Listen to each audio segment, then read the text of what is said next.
Hello team, welcome back. And today we will talk about the typecasting in Python. So we have seen what is the data types. Now this is very important to understand the typecasting in any programming language. If you don't aware with the concept of the typecasting, ultimately you will end up with error in your program. So we will see what is the typecasting and how we can perform the typecasting in Python. So typecasting is something changing the one data type into the another data type. We have already learned about the data types in earlier lecture, and we are aware that in the Python there are n number of data types. Whenever we are changing the type of one data type to the another data type, for an example, you are changing the integer to string or you are changing the list to tuple. So basically you are converting the data type of that data, and that process is called the typecasting. There are basically two type of typecasting available in the Python. First is implicit typecasting. Implicit typecasting is a automatic typecasting and it don't need the programmer's attention to typecast the data. So implicit typecasting is something where Python itself typecast your data. It will not ask programmer to typecast the data. The another typecasting is a explicit typecasting. And the explicit typecasting is something where Python is accepting that user will typecast the data. Python will not automatically typecast that data. So whenever user need to program for the typecasting of data, that is called the explicit typecasting. And whatever the typecasting Python is doing by itself, that is called the implicit typecasting. Let's go to the code editor and I will show you some example of the typecasting. I will create one more file day3.py. So here we are on the file day3.py. If you remember, we have already done the typecasting, but I didn't highlighted that thing earlier. See over here in the file day1.python, whenever we was learning about the variables, we have done the typecasting over here. Right, earlier we was getting the error while we was simply putting a plus b equals to a plus b. But we used some function str, and that is the typecasting. Let me show you.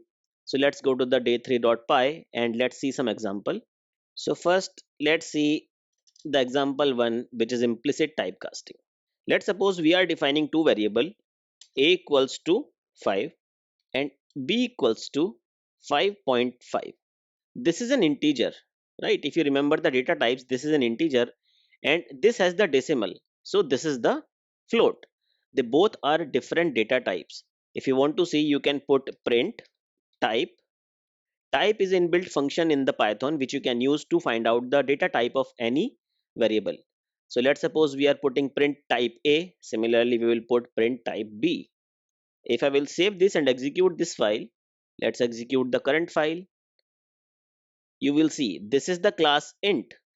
The first is integer and second is the class float. This is a float variable. We have already learned about the integer and float data type.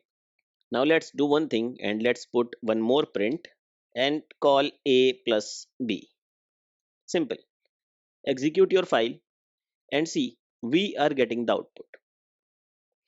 Over here we are not typecasting the float into integer, and also we are not typecasting the integer to float. We are simply putting the addition operation on integer and float and we are getting the result. So this is the implicit typecasting. Python is intelligent enough and it will identify, okay, this is a integer and this is a float. If I want to perform some operation, I don't need the user to typecast these variables. I will typecast these variables by myself, right? And Python implicitly typecast these things and it will put the output. This is the example one. Let's see the example of the explicit typecasting. So we are putting the example 2 of explicit typecasting. Let's suppose we are again defining variable x equals to 10, right? Now print the value of type x.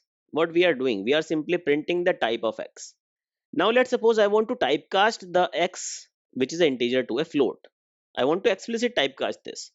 So I can assign y equals to float and provide the x. Now put print, just copy this y. Also print the value of y like this. I will comment out these print statements. So only these print will be executed. First this print will execute, second this, and third this. Let's execute your code. See, first, whenever we declared the x, this is integer, we are getting the type integer. Second, we have explicitly typecasted the integer to a float. We are again printing the type and we are getting the type float.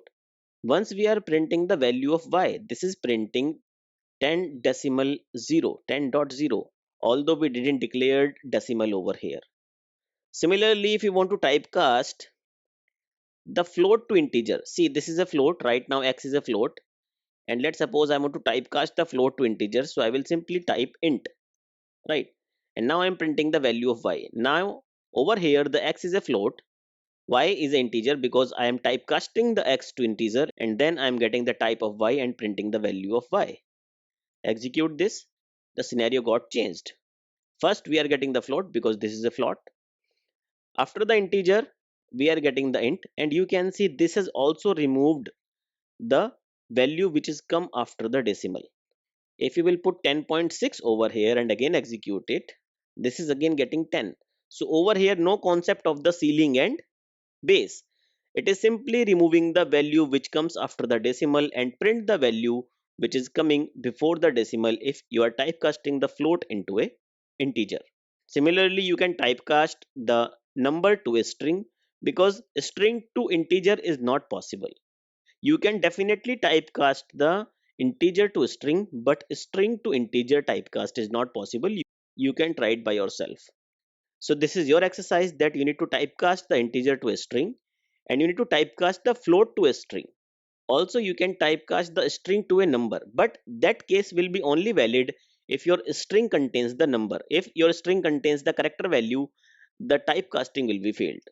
So you can try this scenario. This is an exercise for you.